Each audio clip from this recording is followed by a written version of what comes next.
Baik, assalamualaikum warahmatullahi wabarakatuh. Perkenalkan, nama saya Muhammad Alif Syam, kelas 10C, nomor urut absen 19. Di sini saya akan menjelaskan tentang mengidentifikasi kegiatan perlindungan hutan dari pengembalaan liar. Perlindungan hutan menurut Peraturan Pemerintah Nomor 45 Tahun 2004 Bab 1 Pasal 1 adalah usaha untuk mencegah dan membatasi kerusakan hutan, kawasan hutan dan hasil hutan yang dapat disebabkan oleh perbuatan manusia, ternak, kebakaran, daya-daya alam, hama, dan penyakit, serta mempertahankan menjaga hak-hak negara, masyarakat, dan perorangan atas hutan, kawasan hutan, hasil hutan, inventasi, serta perangkat yang berhubungan dengan pengelolaan hutan. Kerusakan hutan yang sangat parah di Indonesia membuat Guinness World Record dalam Waldemar mencatat Indonesia sebagai perusak hutan tercepat di dunia. Dinyatakan dalam 12 detik. Hutan seluas lapangan sepak bola lenyap dari bumi Indonesia. Salah satu penyebab terjadinya kerusakan hutan adalah ternak, yang mana beternak merupakan usaha yang sangat penting bagi sebagian masyarakat petani di daerah pedesaan. Contohnya sebagai sumber makanan, sumber pendapatan, sumber pupuk kandang, dan lain-lain. Namun masyarakat yang khusus berada di sekitar hutan terkadang mengembalakan ternaknya di dalam hutan dengan jumlah yang banyak, sehingga jumlah ternak per satuan luasnya melebihi daya dukung areal.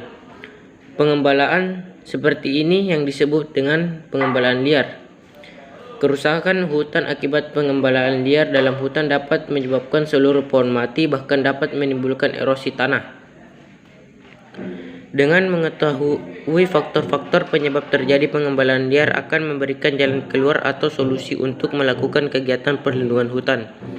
Ada beberapa faktor yang mengakibatkan terjadinya pengembalaan liar, diantaranya adalah 1. Populasi ternak di sekitar kawasan hutan.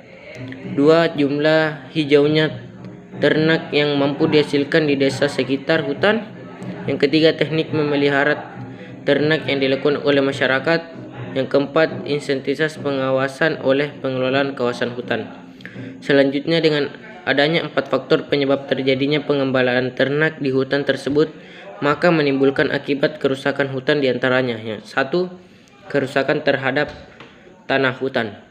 Ternak yang digembalakan di dalam hutan apabila populasi berlebihan dan menyebabkan banyak tanah menjadi terbuka karena rumput dan tanaman yang melindungi tanah dimakan ternak.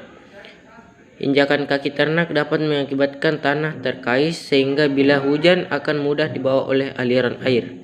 Yang kedua, kerusakan tanah muda. Yang kedua, kerusakan tanaman muda. Tanaman muda yang dimaksud adalah tanaman yang tajuknya masih dapat dicapai oleh ternak. Tanaman muda sangat peka terhadap pengembalaan karena tajuknya yang masih rendah dan batangnya masih lemah. Bila dimasuki ternak, maka akan berakibat daun tajuk tanaman dimakan sampai gundul. Batang tanaman dapat melengkung atau patah. Seluruh tanaman dapat tercabut dan kulit batang sering dimakan dan terkupas. Yang ketiga, menularkan penyakit pada satwa liar. Masyarakat sekitar Taman Nasional Ujung Kulon yang memelihara kerbau memiliki kebiasaan mengembalakan binatang itu tanpa dikandang, sehingga ternak kerbau yang dikembalakan di dalam hutan TNUK dapat menular penyakit kepada satwa liar yang hidup di dalam hutan, termasuk badak Jawa. Beberapa penyakit yang ditemukan pada kerbau endemik buffer zone TNUK yaitu penyakit Trypanosoma dan antraks yang menular pada badak Jawa dan dapat menimbulkan kematian pada satwa tersebut. Dengan hasil identifikasi kegiatan perlindungan hutan dari pengembalaan liar, maka dalam upaya mencegah terjadinya kerusakan hutan dapat dilakukan dengan cara pendekatan terhadap masyarakat di sekitar hutan. Pendekatan teknis pengelolaan hutan, sosial, ekonomi, dan budaya kepada masyarakat dapat dilakukan secara persuasif sehingga masyarakat yang berada di sekitar hutan dapat dibina dan diberdayakan, bahkan bisa disejahterakan agar tidak merusak hutan yang ada di sekitar tempat tinggalnya. Baik, yang berikutnya adalah mengidentifikasi kegiatan perlindungan hutan dari perambahan hutan. Perambahan dapat diartikan perorangan atau individu maupun kelompok dalam jumlah yang kecil maupun sekelompok yang besar menduduki suatu kawasan hutan untuk dijadikan sebagai areal perkebunan maupun pertanian, baik yang bersifat sementara ataupun dalam waktu yang cukup lama pada kawasan hutan negara. Aktivitas perambahan tidak terbatas pada usaha perkebunan atau pertanian saja, tetapi dapat juga dalam bentuk penjarahan hutan yang mengambil kayu-kayunya ataupun bentuk usaha lain yang menjadikan kawasan sebagai tempat berusaha secara ilegal. Hutan merupakan salah satu kekayaan yang ada pada alam ini, terutama di Indonesia yang memiliki keanekaragaman hutan memiliki manfaat tersendiri masing-masing. Akan tetapi, sayang sekali banyak oknum yang tidak bertanggung jawab atas kekayaan tersebut. Lihat saja sebagai perambahan hutan yang semakin hari semakin bertambah jumlahnya. Padahal jika diteliti dengan baik, apa yang dilakukan perambahan hutan tersebut sangat merugikan berbagai pihak. Kerusakan hutan pada umumnya disebabkan semakin renggangnya hubungan antara manusia dengan hutan.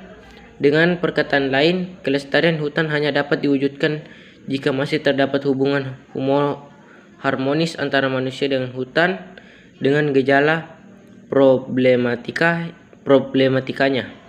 Perambahan kawasan hutan lebih disebabkan kurangnya lahan usaha masyarakat di sekitar hutan. Masyarakat umumnya mengetahui bahwa yang mereka okupasi atau dirambah adalah kawasan hutan negara yang tidak serta-merta dapat mereka miliki. Ada beberapa faktor yang menyebabkan adanya interaksi masyarakat dengan hutan atau merambah hutan, yaitu antara lain: 1. Akses menuju kawasan hutan. Aktivitas tambang dalam kawasan hutan dapat merupakan penyebab masuknya masyarakat ke dalam kawasan hutan.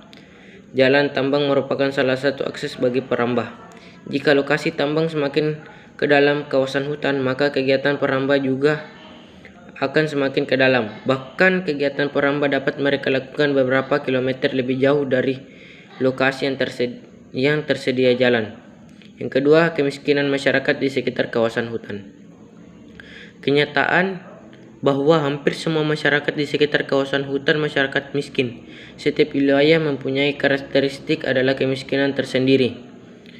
Menurut Khairul Tanjung 2006 dalam Waldemar, masyarakat pedesaan yang hanya mengandalkan sumber mata pencarian dari sektor pertanian, keterbatasan lahan yang dimiliki setiap keluarga, serta peningkatan kebutuhan. Penyakit masyarakat yang kurang mampu melakukan perluasan areal pertanian. Yang ketiga, tingkat pendidikan dan pengetahuan masyarakat perambah. Tingkat pendidikan pada umumnya rendah. Hasil survei Dephut dan BPS tahun 2004 menyatakan tingkat pendidikan masyarakat sekitar hutan 12,8 juta atau 42,7%. Tidak memiliki ijazah 11,6 juta atau 39%. Tamat SD setara 3,8 juta atau 12,3%. Tamat SMP setara dan 1,6 juta atau 5,2%. Tamat SMA setara. Rendahnya tingkat pendidikan dan pengetahuan masyarakat perambah berdampak pada kelestarian hutan dan keselamatan lingkungan. Memang terkadang di dalam masyarakat tradisional masih memiliki kearifan lokal yang bisa memanfaatkan dan menekan dampak yang ditimbulkan, tetapi untuk waktu sekarang kearifan tersebut telah hilang dikarenakan tuntunan hidup dan desakan ekonomi yang semakin sulit. 4. Kesuburan tanah. Anggapan bahwa lahan hutan subur adalah anggapan yang keliru. Tanah-tanah di hutan yang nampak lebih subur sangat rentan terhadap gangguan dari faktor luar. Kehilangan unsur hara di dalam ekosistem hutan mengakibatkan lahan-lahan hutan yang dibuka akan mengalami penurunan kualitas kesuburan tanahnya. Ditambah dengan sistem pembukaan lahan dengan sistem tebang dan bakar akan lebih banyak lagi kehilangan material-material unsur hara yang tersimpan pada tumbuhan. Yang kelima, keterbatasan pengawasan terhadap kawasan hutan. Pengawasan yang kurang terhadap kawasan hutan dapat mengakibatkan banyak perambah masuk hutan. Hal ini dapat memberikan anggapan kepada perambah bahwa tindakan yang mereka lakukan masih dalam batas yang wajar, dalam artian memfungsikan kawasan untuk dimanfaatkan sehingga serta ekonomi dapat meningkatkan kesejahteraan bagi para perambah hutan. Untuk melakukan penurunan perambah hutan dapat dilakukan dengan metode persuasif, yaitu dengan memberikan pengertian fungsi hutan. Upaya yang dilakukan berupa pengusiran para perambah keluar dari kawasan hutan serta penindakan perambah melalui proses hukum sesuai rumusan dalam pasal 50 ayat 3 huruf A Undang-Undang Nomor 41 Tahun 1999 tentang Kehutanan masih dikategorikan sebagai perbuatan perambahan hutan walaupun secara eksplisit tidak disebut sebagai perambah hutan. Dalam pasal 50 ayat 3 huruf A Undang-Undang Kehutanan disebutkan bahwa mengerjakan dan atau menggunakan dan atau menduduki kawasan hutan secara tidak sah merupakan salah satu perbuatan yang dikriminalisasi dan diancam dengan hukuman pidana sebagaimana terdapat dalam pasal 78 ayat 1 Undang-Undang Nomor 41 Tahun 1999 tentang Kehutanan. Sekian penjelasan saya. Wassalamualaikum warahmatullahi wabarakatuh.